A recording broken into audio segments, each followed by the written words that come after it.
नमस्कार। Mutual fund आजकल investment का सबसे लोकप्रिय तरीका है क्योंकि इसमें रिस्क कम होता है और आपको अपने इन्वेस्टमेंट के ऊपर बेटर रिटर्न भी मिलता है। लेकिन म्यूचुअल फंड से अच्छा रिटर्न लेने के लिए आपको म्यूचुअल फंड में इन्वेस्टमेंट करने से पहले कुछ बातों का ध्यान रखना चाहिए। इस वीडियो में हम आपको 5 ऐसे तरीके बता रहे हैं जिनसे आप अपने म्यूचुअल फंड पोर्टफोलियो के रिस्क को बेटर तरीके से मैनेज कर सकते हैं। अगर आप रिस्क को बेहतर तरीके से मैनेज करना सीख जाए तो फिर आप म्यूचुअल फंड से बेस्ट रिटर्न निकाल सकते हैं। तो आइए जानते हैं म्यूचुअल फंड रिस्क मैनेजमेंट की 5 जरूरी बातें। अपनी रिस्क कैपेसिटी के अनुसार ही म्यूचुअल फंड का चुनाव करें।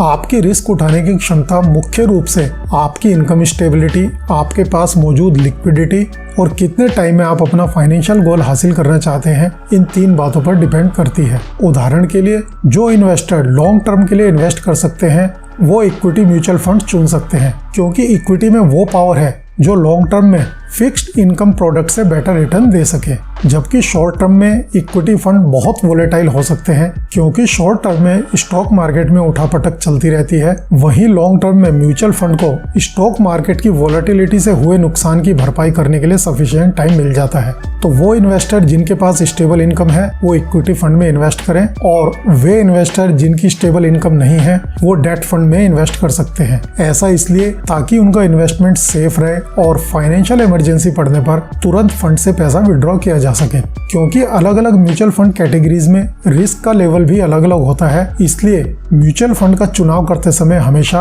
अपनी जोखिम उठाने की क्षमता पर पहले आप विचार कर लीजिए, उसके अकॉर्डिंग ही आप म्यूचुअल फंड का चुनाव कीजिए। सिर्फ कम NAV की NFO में इन्वेस्ट करने से बचें। किसी भी म्यूचुअल फंड में पहली बार इन्वेस्ट करने के ऑफर को न्यू फंड ऑफर यानी कि NFO कहते हैं, जो 10 रुपए की फेस वैल्यू पर इन्वेस्ट करने का मौका देता है।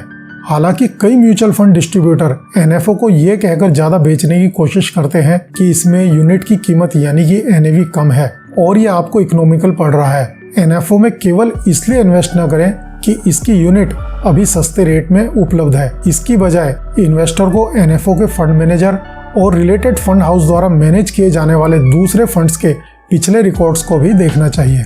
इन्वेस्टर्स को NFO में तभी इन्वेस्ट करना चाहिए जब यह उनकी रिस्क उठाने की क्षमता और उनके फाइनेंशियल गोल से मेल खाता हो।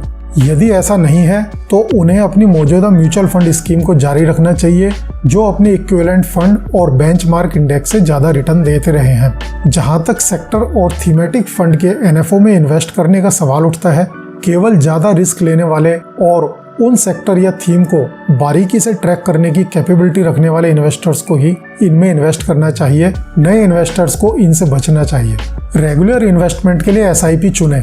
अगर आप SIP के माध्यम से इन्वेस्टमेंट करना चाहते हैं तो एक फिक्स तारीख पर आपके बैंक अकाउंट से एक फिक्स्ड अमाउंट डिडक्ट हो जाएगा ताकि चुनी हुई म्यूचुअल फंड स्कीम में यूनिट खरीदी जा सके। क्योंकि SIP में इन्वेस्टमेंट लंबे समय तक होता है तो बाजार में गिरावट आने पर सेम अमाउंट में म्यूचुअल फंड की अधिक यूनिट्स खरीदी जा सकती हैं, जिससे आपको प्रॉफिट होता है। इसलिए इन्वेस्टमेंट के दौरान ज्यादा प्रॉफिट कमाने के लिए इक्विटी फंड इन्वेस्टर को SIP में कम से कम 5 से 7 सालों के लिए इन्वेस्टमेंट कंटिन्यू रखना चाहिए। SIP की इंस्टॉलमेंट इन्वेस्टर के अकाउंट से ऑटोमेटिकली कट जाती है। इस तरह से इन्वेस्टमेंट का एक डिसिप्लिन बना रहता है और बाजार में वॉलेटिलिटी होने के बावजूद आपके इन्वेस्टमेंट पर इसका इम्पैक्ट पड़ने की पॉसिबिलिटी बहुत कम हो जाती है और यही वजह है कि SIP में आपको लॉन्ग टर्म में बहुत अच्छा रिटर्न मिलता है।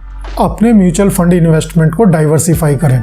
नए रिटेल इन्वेस्टर आमतौर पर अपना सारा पैसा केवल 1 या 2 उन्हीं म्यूचुअल फंड में इन्वेस्ट कर देते हैं जिन्होंने पिछले कुछ समय में अच्छा रिटर्न दिया था। यहाँ पर आप ध्यान दें कि ऐसा करने से आपके इन्वेस्टमेंट का सारा रिस्क 1 या 2 फंड मैनेजमेंट टीम्स के ऊपर डिपेंड करेगा।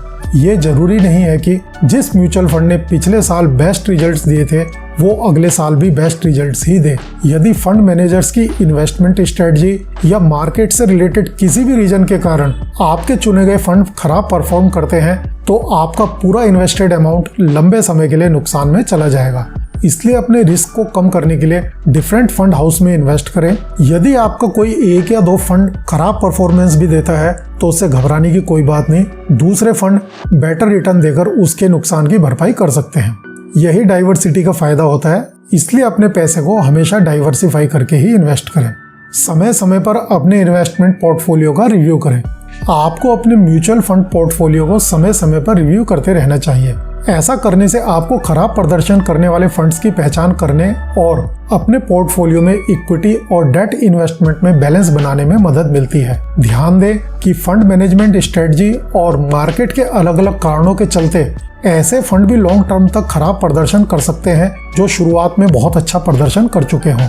इसलिए हर 3 महीनों में अपने फंड की परफॉर्मेंस को उसके इक्विवेलेंट फंड्स और बेंचमार्क इंडेक्स से जरूर कंपेयर कर लें। जो फंड्स लगातार पिछले 3 सालों से अपने इक्विवेलेंट फंड्स और बेंचमार्क इंडेक्स से कम रिटर्न्स दे रहे हैं, ऐसे फंड्स में से अपना इन्वेस्टमेंट निकालकर किसी दूसरे बेटर रिटर्न देने वाले फंड में इन्वेस्ट कीजिए, जिससे आपको अपने पोर्टफोलियो पर बेस्ट रिटर्न मिल सके। तो ये थी 5 जरूरी बातें जो अगर आप म्यूचुअल फंड में इन्वेस्टमेंट करते हैं तो आपको जरूर पता होनी चाहिए, जिससे आप अपने इन्वेस्टमेंट को ऑप्टिमाइज करके बेस्ट रिटर्न्स हासिल कर सकें। इस वीडियो को देखने के लिए आपका धन्यवाद। नमस्कार।